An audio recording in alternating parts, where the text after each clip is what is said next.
your eyes.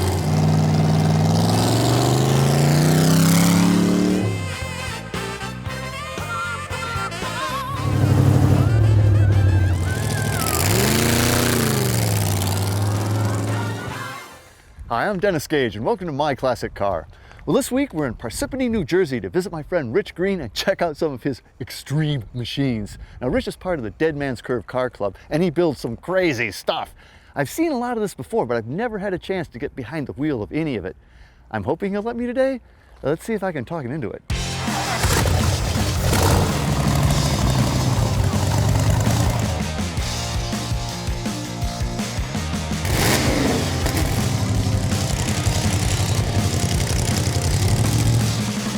Rich, good to see you again, man. You too, Dennis. You know, when I was here last time, you were working on this monster, and it was in the final stages. She was in the final stages of finishing her off. It is just beautiful, man. Thanks, Dennis. What a gorgeous 32, and you know you really can't miss the big show here. The engine. What is 392, right? 392 side lifter cam, 671 blower, runs about 10-pound boost.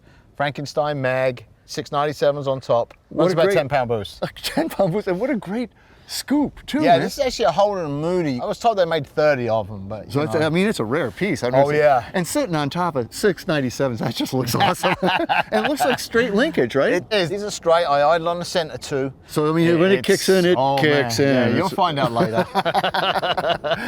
And you know, the color is so spectacular. What is that? This is a House of Color Pagan Gold. You know, it's got this kind of tangerine look to it almost. It's gold, it's orange, it's it deep changes. too. It's really deep. These headlights though are killer. These are, I mean, these are period, right? These are E&J's. You can see the tinge in the glass. Right, a little bit purple in it. Yeah, that's the lead in the glass from like 1920. It's amazing that they were making speed parts and stuff. Yeah, They were back making then. back then. It's amazing. It's an interesting axle setup too. What is that? That's a 1937 60 horsepower front axle. Pretty rare piece and hard to find. And she's running 34 wishbones on the front, F1 truck steering.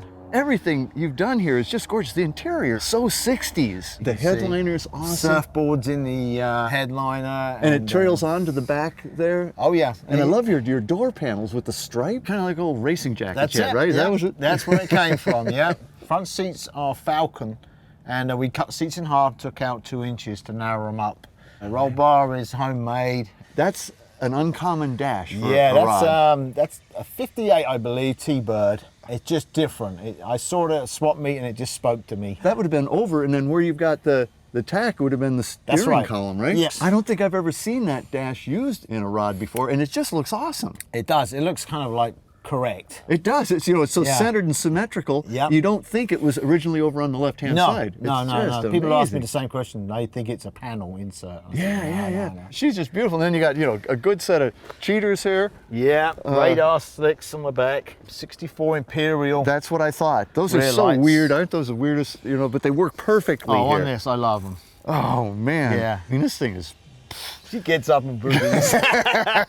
well, you know, we're going to have to fire this thing up later. I'm a little intimidated by this, actually. You'll be all right. Yeah, sure. But that 34, I just love your 34. Let's have a look at that thing. What do Okay, you no say? problem. All right. Yep. Okay, now, I've seen this 34 before at the world famous Hot Rod Farm. Yeah. And I just love this car. I mean, I love everything about it. It's an interesting color. I think if you'd showed me this color when you were building it, I'd go, I don't think it works. No. But it does work. It does, yeah. It's a Chevy color. We decided at the last minute to give it a satin finish rather than a gloss finish, just to try and make it look a little bit more old school. And then the checkerboard firewall. Yeah, that yeah. had to be a ton of work. Yeah, my good friend, my pinstriper done that. Glenn Yingling done it for me. And he sat there for a whole day, bless him, and taped it all up. So this is another Hemi. This is a Yep. 331 though, right? This is 331, yeah. That is the wildest manifold though that I think I've ever seen. Yeah, these are made by Edelbrook. These were actually called an X3. And again, people say that there's not many available, and they are quite hard to come by. And we run the 697 Strongbergs again. These are on progressive, unlike the 32. So again, I idle on the center two, Right. and the outer four are progressive. When I first saw this I saw right away was the solid top. It's a Yeah. 34, but she's got a solid steel top. Yeah, these were made for export. We traced this one back. It was actually made in Linden, New Jersey, which is kind of ironic. Really? Yeah, and it was shipped to Argentina, and it spent most of its life in there. You've totally redone the interior in this, right? Yeah, my good friend Bobby went through this for me again. It's been on the road for 7 years, and I want something different. Those are T-bird seats. Those are like T-birds. 64, 65, something like that, right? Yeah, me and Rich bought a T-bird years ago, and we cut it all up. He took the 9-inch and the engine, and I took the seats. So, I mean, I love the curved rear seat. Then T-birds had that. Is that also from the T-bird? Yeah, that came out the 64, and we just narrowed it. We cut the seat in half and took out the center console. And you've got, that's a Merc dash? 51 Merc dash. We cut it in half, narrowed it down, took out the glove box. And then steering column come out of a 56 T-bird, so it's a telescopic type. Right. How much, because I'm peering through this little opening here, how much of a chop do you have on this thing? This was 5 to 6 inches. I mean, that's a lot out of that top. Yeah, it's a lot. I love how you've pinstriped in the fender wells. Yeah. It's a gorgeous car. Yeah, it drives. Really? You can drive this literally anywhere. I mean, Did you mean like you said you can drive. yeah, You mean I maybe could drive? I think you can drive. You think this. so? Yeah. What do you say we do that? All right, so let's go for it. All right, let's do do go. it.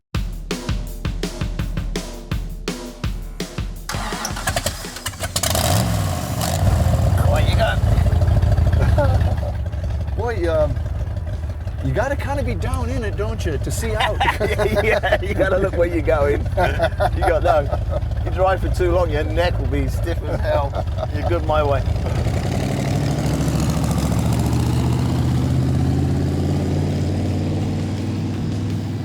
So you did the chop on this? Yes. How tough was that? Metalwork's my thing, so it wasn't too bad. It was difficult.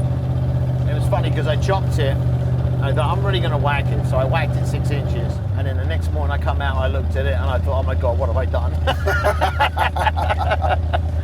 and then it just grew on me. I thought, nah, you know what, this is nice. Everything's kind of rowdy. Oh yeah, she's still warming up. So you've had this built for how long? It's 2009, and I drive it pretty much everywhere. About 9,000 miles now in total. Is the engine pretty reliable? I mean, she's really strong. But Oh yeah, no, she's good. So where'd the engine come out of? The engine came out of a 55 Imperial, and then we took it all apart, new pistons, redone the heads, and then I found the intake. Yeah, that's a killer intake. Oh yeah, and then I had the new 97 Strongbirds from England. And so you're really running on all of them? Now, right now you're on 2. Right, but they're all hooked up. Oh yeah, all 6 run. Well, I tell you, that box shift's nice. Yeah, it's nice, isn't it? Yeah, you've driven it more than me. That's pretty nice, man. You'll like it. And what is the gearbox now? Box came out of a 1966 Mustang, Okay. 4-speed. It's bulletproof. You'll never break it. What did you have in before that I had the 39 Ford top loader. I was advised when I built it, everyone said, nah, don't put that in, you'll break it. And I said, no, I want to build it period correct. And I did, and I broke it. 3 times. That's it, that's enough. When you really punch it, then it really does hang on, maybe.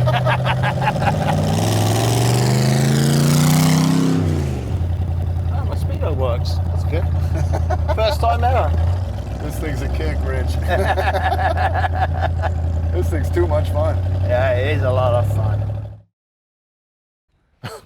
Holy cow, that 34 is a blast. I see why you drive it I everywhere. told you you'd like it. I know, I love it. But this is where it all began for you, isn't it? This was it. This was my first car. Ford Cortina, 1963, 1500 GT engine, 4-cylinder, but not for long. Not for long. No, I took that out. So this is back in England. This is the early 70s. Yeah. And hot rodding was big then? Yeah, it was, Dennis. Yeah, it really. It was my dad's fault. He took me drag racing, and that was it. That was it. It was all over. Love you, Dad. Cost you some money though, Cost didn't me he? some money, yes, yeah. So you did everything to this. All this chop work and stuff you did just as a Yeah. young lad, yeah? And I redid it again and again till I got it right. And you've driven this thing all over. Yeah, I've driven this. I've owned it 42 years. I've driven it to Germany, went to Hockenheim to the Nitro Olympics. Raced and turned around and drove home. Drove it home. Yeah. And now it's Now she's in the States. You know? Amazing. So you left it right-hand drive though, didn't you? Yeah, I wanted to keep this one right-hand drive. What about the gauging? That's all Cortina. Really? Actually, the rev counter came out of a Daimler SP250. Oh, it's a wonderful car. Yeah, and that's because that's for a V8. Right. And that I found just by pure luck. And you've tubbed it, obviously. Yeah, just a little bit on the back. I run the independent rear with the Jaguar. Oh, so this has got a independent Jag in the back. Nice. Which was the real thing in the 70s and Oh, yeah. 80s. It was period. And the flares here, I mean... These are steel. Really? Yeah. Did you have to make them yourself? I rolled them out on the wheel. English wheel? English wheel. English Rich on the English wheel? wheel. And then just welded them in and then just leaded them out. So that's what you did back in the day. I mean, this is all leaded. There's some Bondo, but not a lot. You've done all this work on the bonnet and stuff, and I think we have to do some unlacing to open it up. But I want to see that 215. Oh, absolutely. Let's do it. Alrighty. Oh boy, the whole tilt front.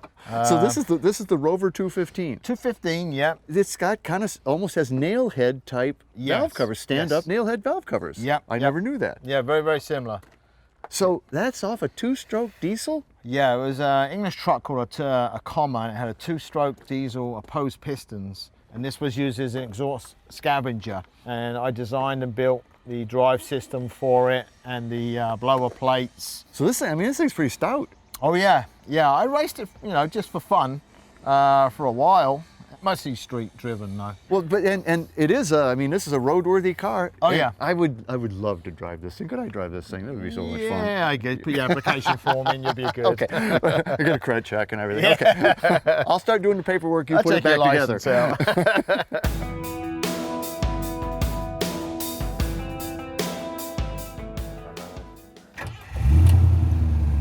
It's easy. I would not change this, Rich. I would not I change know, it. I think I'm there.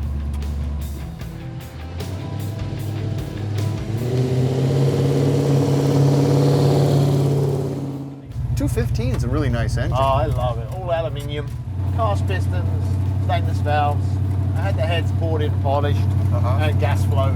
The supercharger, it runs pretty good. I really don't need any more than that. When I built the car, 78, I couldn't find an ore pan that fitted, so I made it out of hardwood. Hardwood. I took it down to a local company that made aluminium castings, and when he made it, the ore pan must have weighed about 150 pounds. Still on the car today. Unbelievable. Oh, it's great, and it works. What's your column out of? Because this is a little interesting. Column is a aftermarket columns, but it actually runs through a rack and pinion steering rather than a steering box, because I wanted to drive it. And this started life as a 2-door GT.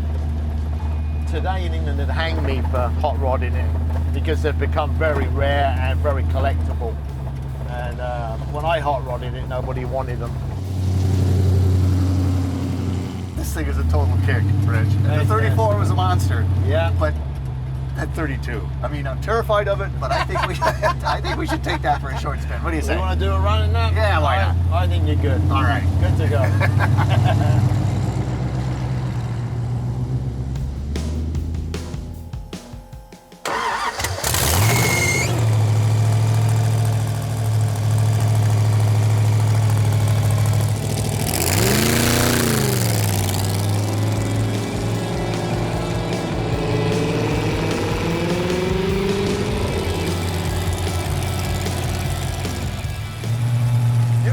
With you driving this one. I'm totally fine with that.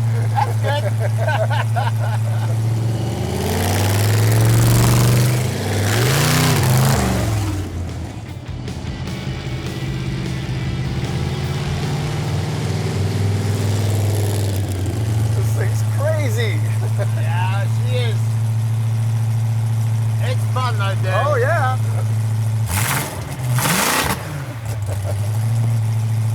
He wants to live forever.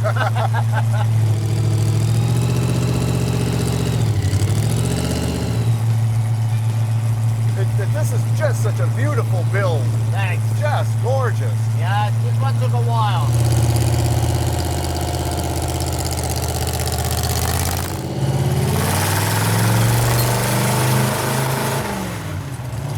The second works.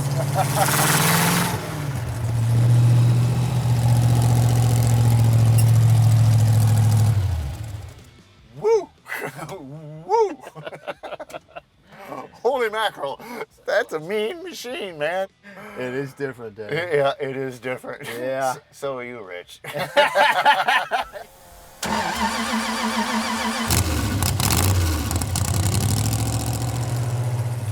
we go. Whoa, Yeah. whoa, this is totally insane.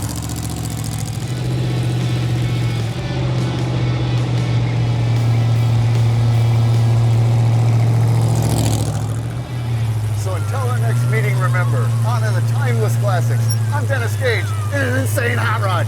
Happy motoring.